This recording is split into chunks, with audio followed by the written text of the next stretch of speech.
Hello, my fellow Americans and international friends, and welcome back into the CalReport. Tonight is February 17th, 2022. We are coming to you tonight from Santa Ana, California, at the Conservative Patriots of Orange County monthly meeting. Tonight's main speaker is Peggy. We've also got updates on many important issues that are going on, not just here in Orange County, but around the whole state of California. So let's get right to it.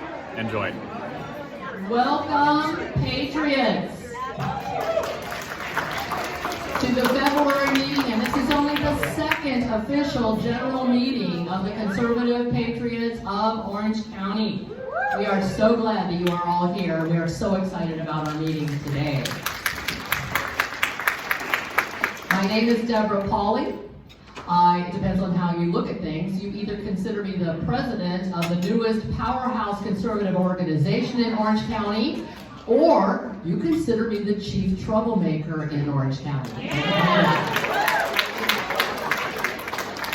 But I do know this, apart from God, we can do and accomplish absolutely nothing. So we have a great website, conservativepatriotsofOC.org, and I urge you to go to it regularly.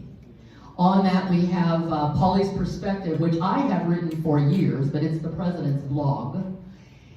We are adding to that James Wallace, the CalReport, in association with the Conservative Patriots of Orange County. James, can you please wave?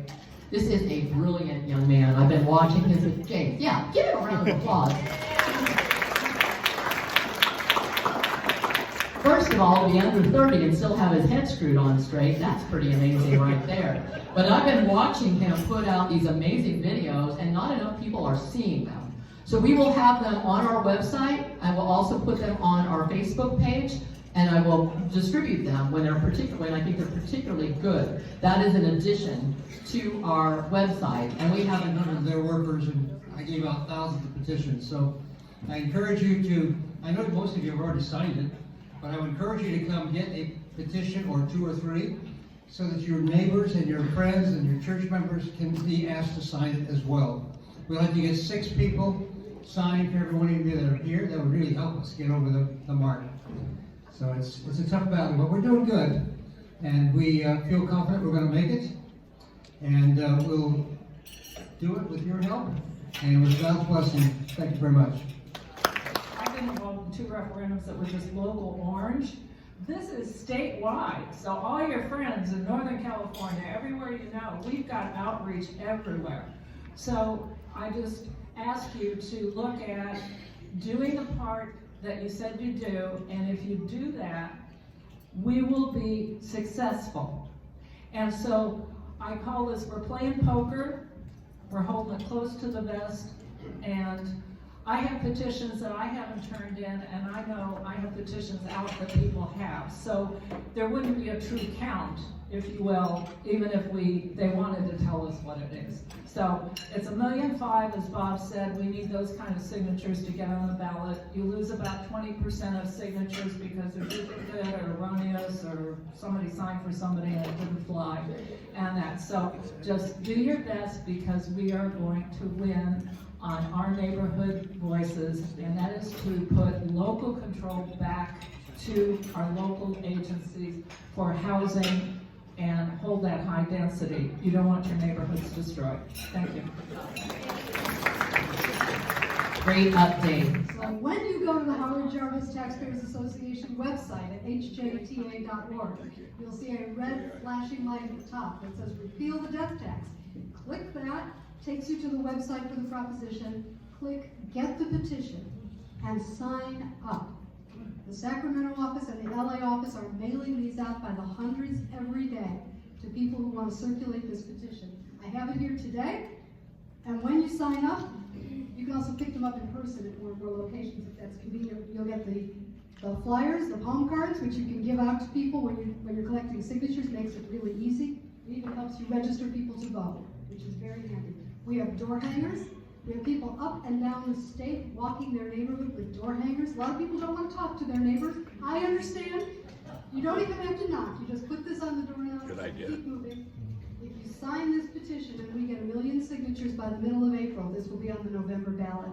And we are confident it will pass with 75% of the vote, because that's what Prop 58 did in 1986, 75% of the vote. And now it's gone. Those that are speaking about that as well. I've shared the stage with the election integrity folks, and I just want to say that right now, seeing all of you here, this is an encouragement to me.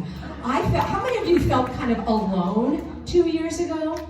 Can you believe it? You know what they say about 2 weeks to flatten the spread? Did I say that correctly? Flatten the curve? Yeah, the 2 weeks to flatten the curve. It's the first 2 years that are the hardest. After that, it's like it gets easier. It gets easier, but let me just bring you back for a moment. And I will tell you that I am, how many of you are like me, a lifelong Californian? Anyone else here? I know, oh wow, look at that. Now keep those hands up. How many of you are going to stay in California and fight? Absolutely. Give yourself a round of applause. That's exactly what we need to do.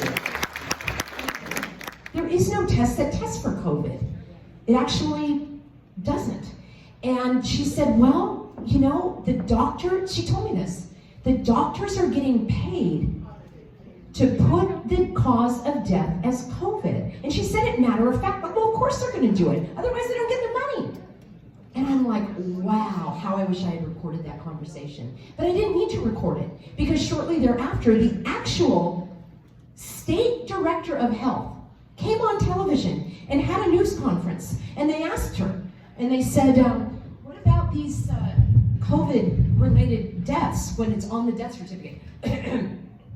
If someone dies with COVID, it doesn't mean they died because of COVID.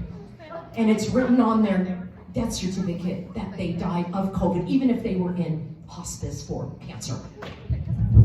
You can find it, it's on YouTube. And that was early on.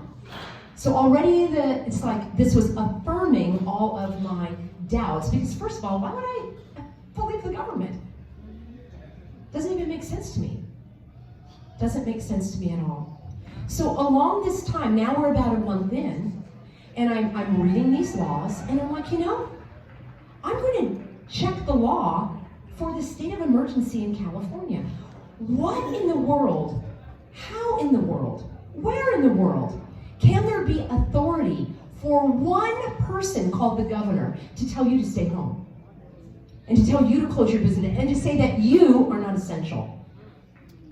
Where is that authority? And guess what? It's not there. There is no authority.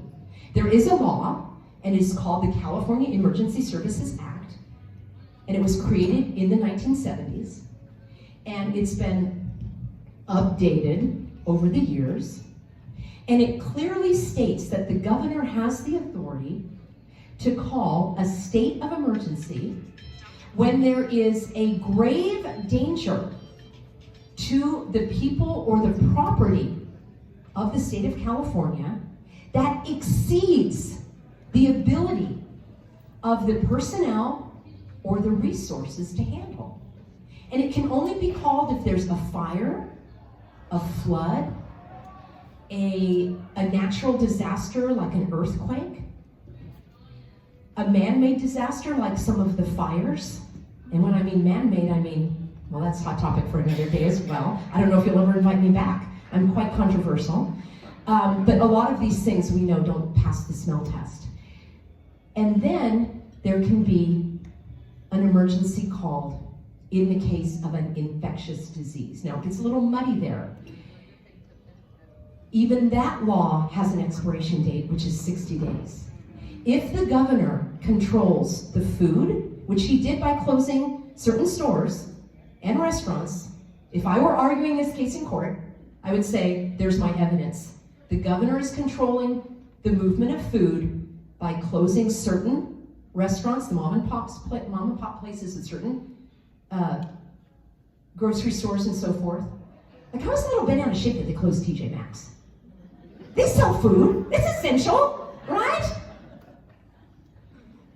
But it was completely outside of the line of authority. If the governor also takes control of pharmaceuticals, which they did, in terms of what was available, doctors could no longer write certain prescriptions. That triggers the 60-day limit for the state of emergency. That state of emergency can be extended if, and only if, the California legislature votes on it. Did they? No, because they were all at home. They effectively suspended our three branches of government, and it became a dictatorship of a one-person rule. The courts were closed, and they're still closed, by all intents and purposes. I've spoken to attorneys who have said there are individuals illegally detained that have not had their day in court because the courts are closed. They are behind bars awaiting a hearing. They're being detained illegally. We have due process of law, meaning without delay. Now again, maybe I'm a little wet behind the ears, but I'm astonished, and I'm also grateful that a lot of this has come to the forefront.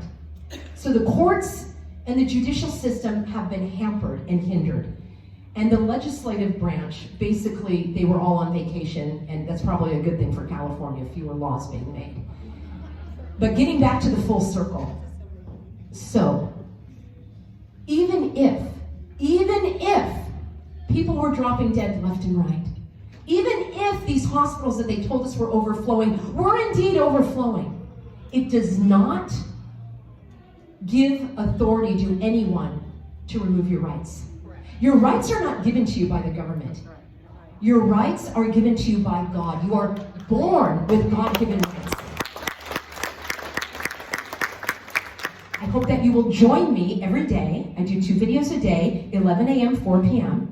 It's called The Healthy American, Peggy Hall. It's free. It's at YouTube. By the way, instead of donating to me, would you donate to this amazing organization, friends? That's what I want you to do instead. God provides. I do not need a penny. Please, I want you to be supported here. I love what you're doing. And I tell you the hidden gift from all of this. I was so outraged, and the video started making the rounds, and I started getting calls. And would you come speak to our event? Would you come teach us what you're doing? How did you know these laws? And one of the first events that I was invited to was a rally at the Orange County Board of Supervisors. Now, as a person with a background in political science, who I kind of like loved civics, they don't even teach it anymore. It's just my thing. I just really like, it's kind of strange to say, I like politics. What I like is I like communities. I like our country. I like to know how all of that runs and what they should do and shouldn't be doing. It's just something that I'm interested in. And I was interested in it at an international level. Children going to school in a mask, knowing innately that it's wrong. It's uncomfortable. I can't breathe. This is weird. I can't see my friends. Now, there are a couple of kids that probably think they're superheroes and have fun with it. I mean, people come in all approaches and attitudes. There will be kids that will bounce back. I can't wait for the rebellious years when the kids are going to take those masks off and tell their parents that they were wrong. That's going to happen. But what bothers me the most is the child knowing what is right and wrong, and a person in a position of authority telling them that they're wrong. Those are long-lasting damages. And that is what makes someone susceptible to looking to the authority of the government to tell them what to do. A little while ago, I said that the end game is to remove your soul to God, remove your soul connection to God. And I'm not talking about AI and all that kind of stuff, although I'm not an expert in that, but Pastor David does say, if Biden is a robot, AI has a long way to go. If your child is in a private school, you have the financial means to have a tutor, to have a group of learners, to take the kids with parents that also feel like you do. And you come to the Elks Club, you go to your backyard, you go to the beach, you don't even need a geographic location. And if you're working, then the freedom learning happens in the evenings. And during the day you have a babysitter. Where in the world is it written, except in the California Education Code, that your child has to be in school from 8 a.m. to 2 p.m.? Learning happens while you're living. It's better learning than an artificial setting. A teacher does not know your child as well as you do. It's impossible. Peer pressure. What am I going to wear? What are they going to say? Grades. You don't need any of that. It reduces your child's ability to thrive.